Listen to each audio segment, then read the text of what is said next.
안녕하세요. 오산용 부동산입니다. 서울경제에서 한국부동산원 통계에 대한 비판 기사가 나와서 함께 보도록 하겠습니다. 집값 상승률 정부는 19.55%, 민간은 47.59%, 2배 이상 벌어져 있죠.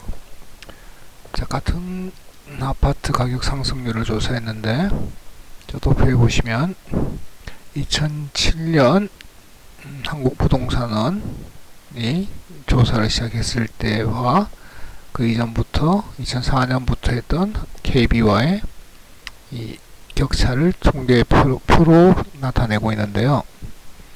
KB와 한국부동산원의 격차가 지금처럼 많이 있었던 때는 보시면 아시겠지만 2017년, 18년 하반기, 지금 2021년 하반기가 되겠습니다.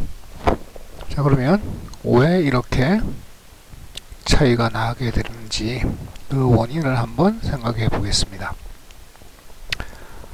한국부동산원은 그래서 지금 14.79%, KB 국민은행 기준으로는 51.32%가 올랐다라고 되어 있습니다. 격차가 3배 이상 나게 되겠죠. 서울 아파트 매매 가격 상승률을 비교해 봤을 때,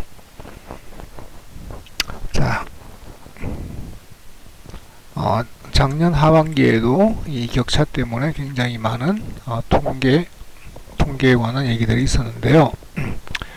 지난해 하반기 동안 한국부동산원 통계를 보면 서울 아파트 가격은 2.50% 오른 반면 KB국민은행은 같은 기간 10.19% 상승했다고 보도했다. 3배가 넘죠? 상승률이 4배 넘게 차이가 난 것이다. 심지어 KB 기준으로는 참여정부 시기 아파트값이 급등했던 2008년 상반기 13.84% 이후 가장 높은 값이다. 같은 기간 부동산원과 KB국민은행이 발표한 경기도 아파트 가격 상승률은 6.01%, 8.52%로 2.51%포인트만 차이가 났답니다. 단순히 표본 및 산정 방식의 차이만으로 이 같은 격차를 설명하기는 어렵다는 것이 전문가들의 입장이다. 김지섭 연세대 경제학과 교수는 지난해 6월부터 나타난 한국부동산원과 KB국민은행 간의 수치 차이는 통계학적으로 설명하기 어려운 점이 있다.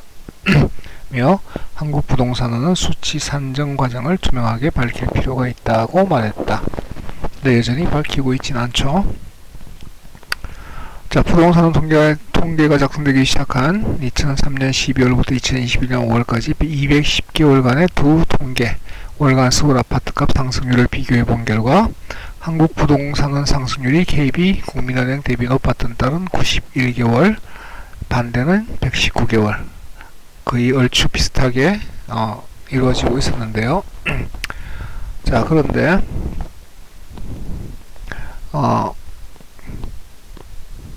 2017년 5월부터 현 정부가 출범한 때부터죠. 2021년 5월까지 48개월 동안 KB국민은행 상승률이 높았던 달은 41개월에 달했다.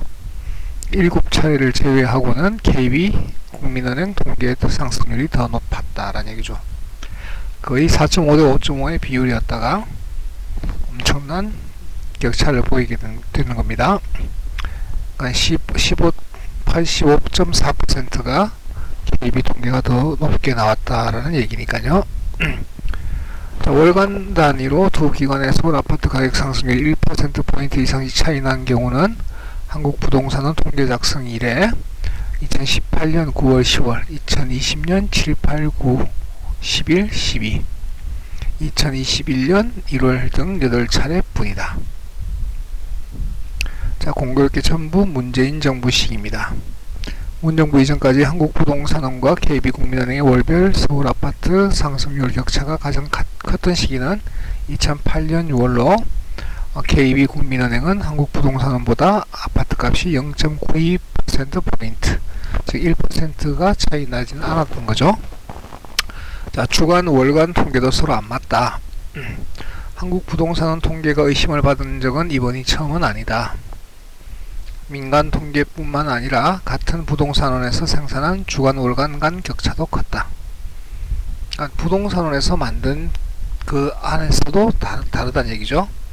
부동산원은 수도권 주택시장이 들썩이던 지난해 8월 중순부터 서울 아파트 매매가를 10주 연속 0.01%로 집계했다.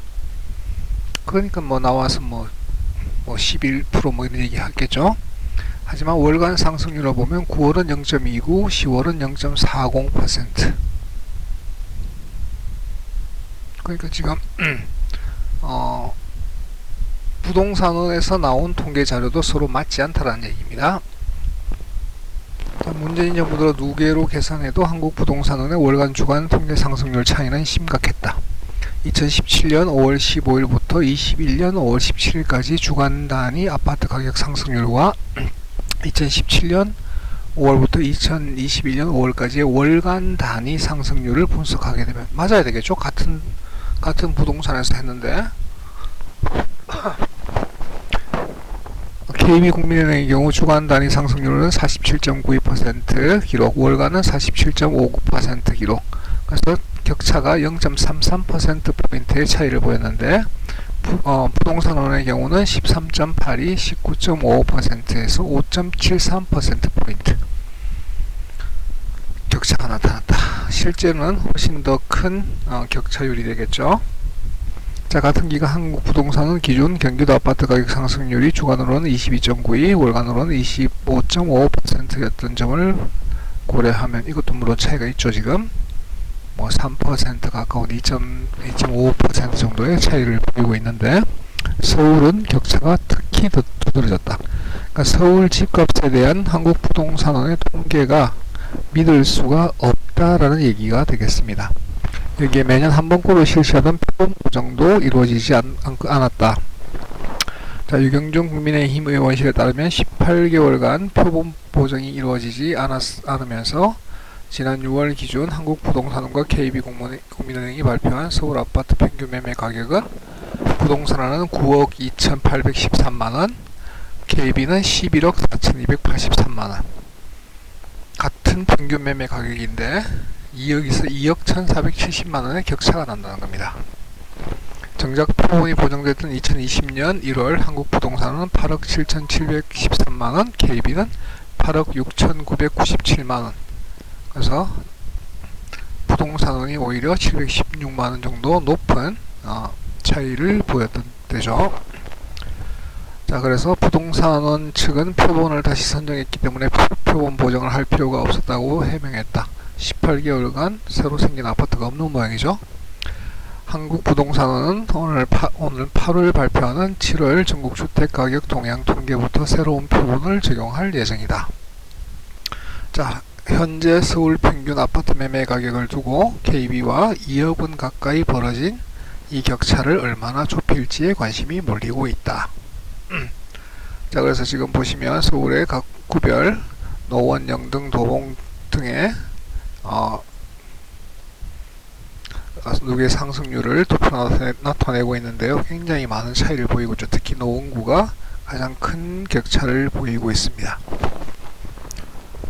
자, 그래서 현실을 제대로 반영하지 못하는 부동산 통계가 주요 부동산 정책의 근거로 사용됐다는 점이 문제다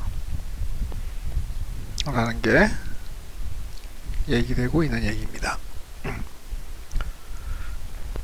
자, 그래서 김현미 전 국토교통부 장관 또한 지난해 7월 국회 대정부 질문에서 서울 집값이 얼마나 올랐느냐라는 질문에 11% 올랐다라고 답한 바가 있죠. 그래서 이게 부동산은 통계 수치로 대답을 한 거였는데 현실과 괴리된 통계 수치를 시민단체들도 비판하고 있다라는 얘기입니다. 자, 한국부동산원의 집값 상승률에 대한 통계 수치가 믿을 수 없다라는 뉴스가 오늘 서울경제에 실려서 함께 보았습니다.